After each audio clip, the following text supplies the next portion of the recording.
The sinking of the Titanic. 1912. The luxury British passenger liner RMS Titanic began construction on March 31, 1909 in the Harland and Wolff shipyard in Belfast, Ireland, and was completed 3 years later in 1912. As one of 3 Olympic-class ocean liners, it was designed to be the largest luxury passenger ship in the world and would cost $7.5 million to build.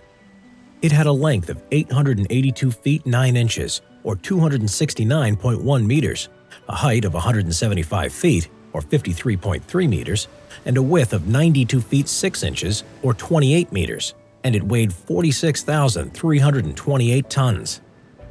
Below the waterline was the orlop decks for cargo, and the tank top where the engines, boilers, turbines, and electrical generators were.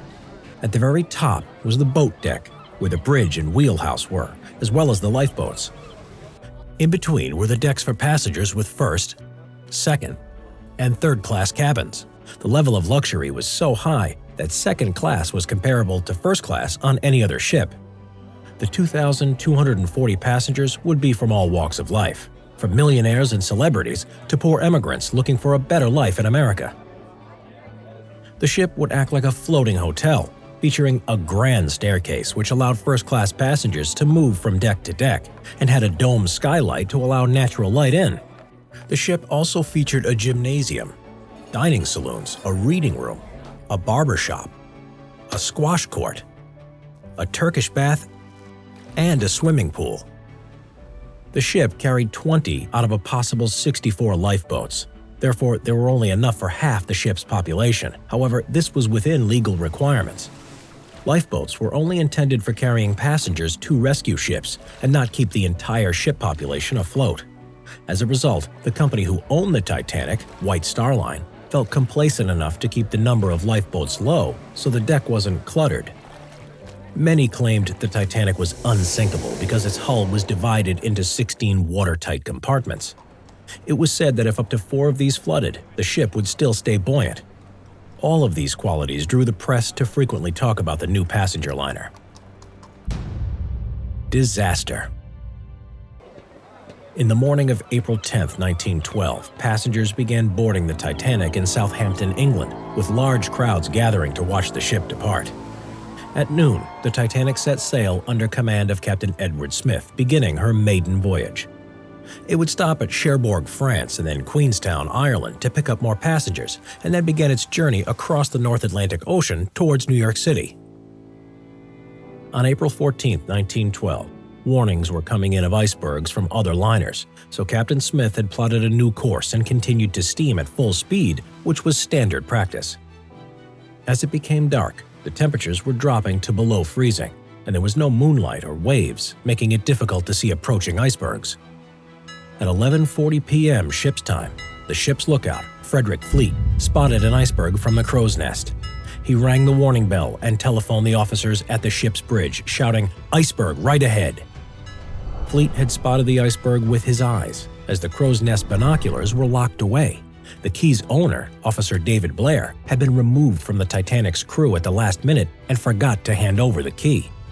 The officers on the bridge quickly turned the ship away from the iceberg, but it was too late. The Titanic grazed the iceberg along its side, ripping several holes in its hull below the waterline, with fragments of ice hitting the deck. At first, everyone felt relief. The lookouts and the passengers didn't even feel the collision. 11:50 p.m. Captain Smith and the ship architect, Thomas Andrews, went to inspect the damage. They knew the ship would start sinking, and by this time, 6 of the watertight compartments at the front of the ship's hull were already breached and began flooding. 12 a.m. The captain sent out a distress call over the radio in the hopes that there were other ships nearby and gave the order for the Titanic's passengers to board the lifeboats. He knew there were only enough for half the population of the Titanic. At 12:25, the lifeboats began their loading, with women and children first, as this was the protocol at sea. Many passengers still did not understand what was going on, and confusion and disorganization meant that the first lifeboat to leave had only 28 women and children aboard, when it could carry 65 people. First Officer Murdoch took the order to mean women and children first, then men if they were there. while Second Officer Lightoller took it to mean women and children only. The Carpathia, which was 58 miles away, heard the distress call and began sailing towards the sinking Titanic to rescue the passengers. Distress flares were shot into the sky to help locate the sinking Titanic. By 1 a.m., with the lower decks flooding, the bow of the ship began to sink below the water's surface. Water was pouring in 15 times faster than it could be pumped out, which was not helped by the fact that many of the passengers had left their portholes open. The unsupported stern and its propellers rose out of the water into the air. Panic and chaos set in as lifeboats were running out.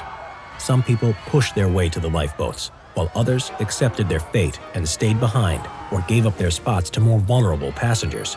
Many did not want to survive the disaster and be branded a coward back home. By 2:05 a.m., the last lifeboat had left, but 1,500 people were left on the ship. The deck was now at a steep height, and many passengers fell into the freezing, icy waters. At 2:17 a.m., the captain announced, "Every man for himself." The stern gave way under the pressure and broke off, with the front half disappearing to the bottom of the ocean. At some point, Captain Smith went down with the ship, a maritime tradition that the captain would do in accepting responsibility for all on board. Some say he went to the wheelhouse and waited for the end, while others say he committed suicide using a pistol. The stern, smashing into the water's surface, became level and soon started to fill with water, sinking nearly 4 kilometers beneath the surface of the ocean.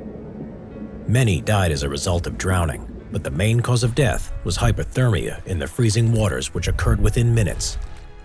Some of the lifeboats returned, but only 4 survivors were found.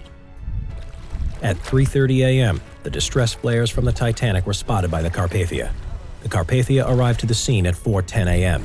and picked up the lifeboats.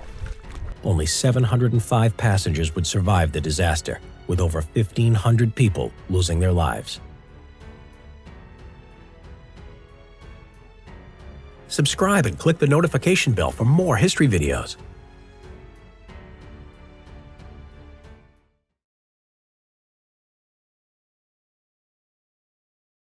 Thank you guys for all your support on the Simple History YouTube channel. If you enjoy it, please consider visiting our Patreon page. There, you can show us your support for the channel by donating and make a huge difference in what we're able to create for you. Plus, you can get early access on upcoming videos. So let's keep it growing, and thank you for being part of this amazing community.